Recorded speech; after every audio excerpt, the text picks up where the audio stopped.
ઝંડ હનુમાન પહોંચવા સુધીના રસ્તા છે ને ભાઈ જોરદાર બની ગયા છે.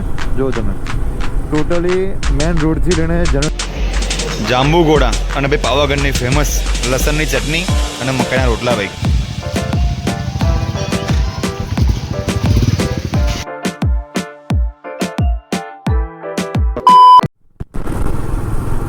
ઝંડ હનુમાન પહોંચવા સુધીના રસ્તા છે ને ભાઈ જોરદાર બની ગયા છે. જો તમે ટોટલી મેન રોડથી લઈને ઝંડ હનુમાન જંગલનો વિસ્તારમાં 7 કિલોમીટર છે, પણ રસ્તો છેક સુધી મસ્ત બની ગયો છે. આજુબાજુ વેધર બી સરસ છે, મસ્ત. ચોમાસામાં તો આ બાજુ ભાઈ કોઈ ઓપ્શન જ નહીં કે કોઈને ના ગમે. લાગે ના કે આપણે ફરીએ છીએ ગુજરાતમાં, એવું લાગે કેરલા કે તો ભાઈ કન્યાકુમારી સાઈડ ફરતા હોય, તમિલનાડુ સાઈડ ફરતા હોય, એરિયા છે. જુઓ લોકેશન, આ જુઓ, કોઈ ડાઉટ જ નહીં ભાઈ કે આપણે કયા એરિયામાં ફરીએ છીએ. અને આ આપણું વડોદરાથી ખાલી 100 કિલોમીટર ડિસ્ટન્સમાં જ છે આ બધા વેધર. પણ આ બધા ખાલી ચોમાસામાં જ મસ્ત લાગે છે અને શિયાળામાં. ઉનાળા તો ગરમીમાં હાલત બગડી જાય ભાઈ આપણી. જો રસ્તા છે કે સુધી બની ગયા છે.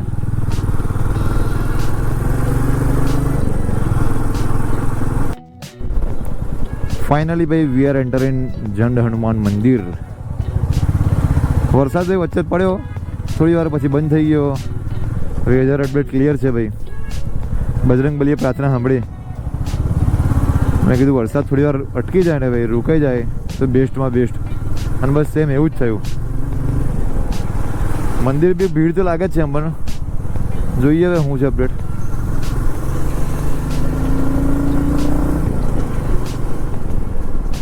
કેમ કે ભાઈ અમારી આગળ બધી બહુ ગાડીઓ આગળ ગઈ છે.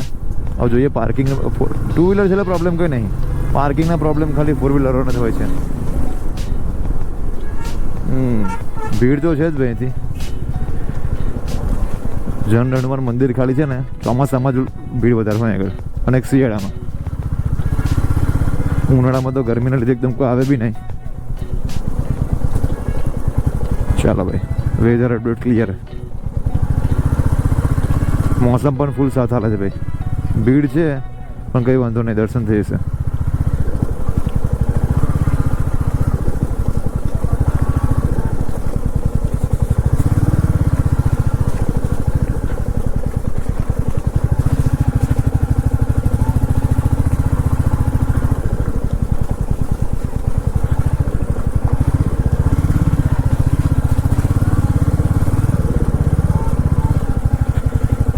ચાલો ભાઈ, ફાઇનલ ડેસ્ટિનેશન.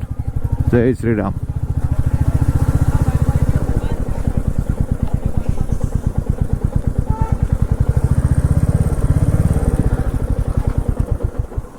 ફાઇનલી આપણું જે મેન ડેસ્ટિનેશન હતું ભાઈ ઝંડ હનુમાન મંદિર, ફાઇનલી પહોંચી ગયા છે ભાઈ. ગાડીની હાલત જુઓ તમે ખાલી.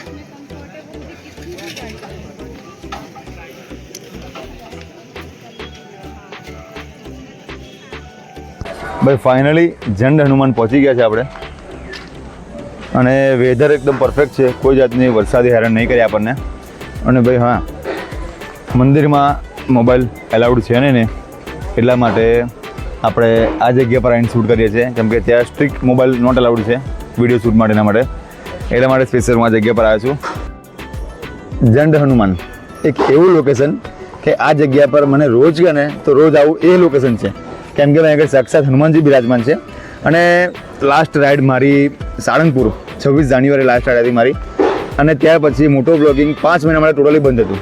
અને જ્યારે રાઈડ સ્ટાર્ટ કરીને મેં મોટો બ્લોગિંગ સ્ટાર્ટ કર્યું ને તો બી હનુમાનજીના મંદિરેથી જ બીક લાગે છે કે આજુબાજુ ભાઈ હનુમાનજીના વાહનો છે ને ભાઈ, બીક લાગે છે મને. મોબાઈલ લઈ જાય ને, કેમેરા લઈ જાય તો અઘરું પડી જાય મારે તો. એટલે ભાઈ આ ઝંડ હનુમાન એક એવું લોકેશન છે ને ભાઈ. અને સ્પેશિયલી દરેક વેધરમાં દરેક ચોમાસામાં પહેલી રાઈડ મારી છે ને ઝંડ હનુમાનની જ હોય છે. એટલે અત્યારે જબરજસ્ત આ વખતના આ સિઝનની રાઈડ મારી સ્ટાર્ટ થઈ ગઈ છે. અને બસ હવે આગળની કન્ટિન્યુ રાઈડ આવતી રહેશે. જબરજસ્ત આવશે. Stay tune with Amul Prajapati on YouTube and Instagram. Don't forget two follow and subscribe on YouTube. જય સિયારામ. Thank you.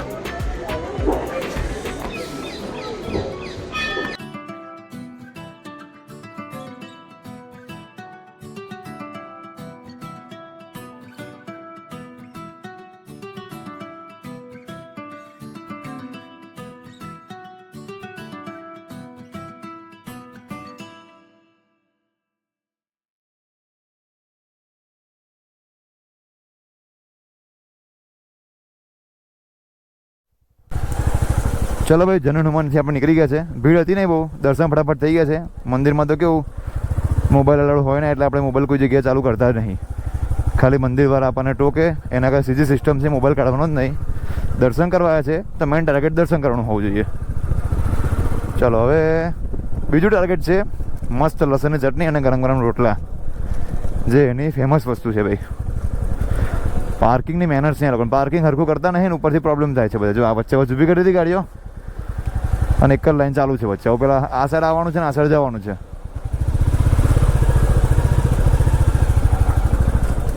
પાર્કિંગ આગળ ખાલી છે, આગળ જવા દો. શ્રી જંડ હનુમાન મંદિર, દાદા આપની મનોકામના પૂર્ણ કરે. Thanks for visit. ચલો ભાઈ, હવે ભીડ વધે છે એના કરતાં આપણે નીકળી જ જઈએ. દાદાના દર્શન પણ સરસ થઈ ગયા છે અને ભાઈ વરસાદ બી નહીં નડ્યો આપણને. ધીરે ધીરે વરસાદ તો ચાલુ થયો છે અને પહેલાં આપણે છે ને આપણા એરિયામાં પહોંચી જઈએ એટલે કે વરસાદનો બહુ સામનો ના કરવો પડે. વડોદરામાં તો વરસાદ ચાલુ જ છે પણ આ હાલોલમાં બંધ હતો. હાલોલમાં એકદમ ક્લિયર વેધર હતું. ત્યાં આગળ મસ્ત ખાઈશું પછી આપણે આગળ નીકળીશું. કિરણ ઢાબા સ્પેશિયલ ભાઈ લસણની ચટણી માટે ફેમસ. આગળ ક્યાં કેટલા આગળ છે? હા, ખાલી છે, ભીડ નહીં એટલે વાંધો નહીં. જાંબુઘોડા અને ભાઈ પાવાગઢની ફેમસ લસણની ચટણી અને મકાઈના રોટલા ભાઈ. જે કામ માટે ભાઈ આવ્યા છે આ બાજુ સ્પેશિયલી જે વસ્તુ ખાવા માટે આવ્યા છે ને એ વસ્તુ આવી ગઈ છે અમારી સામે છે. અને આ બાજુની ભાઈ એકદમ ડિફરન્ટ છે, મકાઈના રોટલા અને ભાઈ ગરમ ગરમ લસણની ચટણી. અને કિરણ ઢાબા પર અત્યારે બેઠા છે. આ રસ્તો જાય છે જાંબુઘોડા બોડેલી બાજુ, આ જાય છે પાવાગઢ. એટલે ભાઈ આ જે છે ને ભાઈ આ બાજુનું ટ્રાઇબલ એરિયાની બહુ ફેમસ વસ્તુ છે, મજા આવે એવી. તમે ટ્રાય કરી હોય તો કોમેન્ટમાં મને કહેજો. ભાઈ કિરણ ઢાબા જાંબુઘોડા એટલે પાવાગઢથી જન હનુમાન જાઓ ને તમે તો કિરણ ઢાબા પર સ્પેશિયલ લસણની ચટણી અને રોટલા ખાવાનું ભાઈ ભૂલશો નહીં. કેમ કે ભાઈ આ જગ્યા પર છે ને સ્પેશિયલી તમને આ બાજુ એટલે જે આ સાઈડ જે લસણની ચટણી જે ફેમસ છે ને ભાઈ એકદમ નેચરલી કોઈ જાતની કોઈ ચટણીમાં ભેળસેળ નહીં, પ્લસ મકાઈના રોટલા અને બાજરીના રોટલા આ જગ્યાને ફેમસ છે. આપણી વિઝિટ સ્પેશિયલી આના માટે જ હતી અને જન હનુમાનની રાઈડ માટે. આ સાઈડ આવ્યા છે એટલે સ્પેશિયલ એક લસણની ચટણીના રોટલા અને હનુમાનજીના દર્શન. આ સાઈડ આવે એટલે સ્પેશિયલી એ થાય જ. સરસ રાઈડ આપણી પરફેક્ટ થઈ ગઈ છે. વેધર ફૂલ સાથ આપ્યો છે. અત્યારે વરસાદ પડતો નથી, તાપ આવી ગયો છે. બસ હવે હેલ્મેટ સેટઅપ રેડી કરીએ છીએ અને નીકળીએ છીએ હવે ઘર બાજુ. Welcome to Vadodara. ભાઈ અમારી ટ્રીપ હનુમાનજીને મળવાની એકદમ સક્સેસફુલ થઈ ગઈ છે ભાઈ. કોઈ જાતનું વરસાદે ભાઈ હેરાન નહીં કરી, વચ્ચે જતા પડે ખાલી નોર્મલ મસ્ત બને ગોલ્ડન ચોકડી. Welcome to Vadodara. Vadodara municipal corporation મસ્ત બનાવી છે. એન્ટ્રીમાં જ આપણી ઇમ્પ્રેશન આખી વડોદરાની અલગ પડી જાય ભાઈ. વડોદરાની વાત જ ના થાય ભાઈ. વડોદરા ભાઈ ફાઇનલી છે ને ભાઈ આપણી રાઈડ 2 દિવસથી ભાઈ અંડર ડિસ્કશન ચાલતું હતું. રાઈડ પર જવું ના જવું, વરસાદ હેરાન કરશે, વેધર કેવું હશે, તકલીફ પડશે. પણ ફાઇનલી ભાઈ આજે આપણી રાઈડ પૂરી થઈ ગઈ. જે રીતના પ્લાનિંગ કર્યું હતું એ જ રીતની પરફેક્ટ રાઈડ થઈ અને લાસ્ટમાં આપણે સેફલી એકદમ ડ્રાય ઘેર પહોંચી હો ગયા. મને એવું હતું કે વરસાદ બહુ પડશે, હેરાન થવાશે, બધું બેકઅપમાં રેડી કરીને જ ગયા હતા આપણે. પણ ના પડ્યો વરસાદ અને આપણે સેફ પહોંચી ગયા. તો ભાઈ આપણો બ્લોગ અહીંયા એન્ડ કરીશું. બરાબર છે. આજનો બ્લોગ ને રાઈડ કેવું લાગ્યું મને તમે કોમેન્ટમાં કહેવાનું ભૂલશો નહીં. પહોંચી ગયા છે ભાઈ ફાઇનલી આપણે અમૂલ્ય ગીતા નિવાસ પર. Thank you so much. Don't forget two subscribe.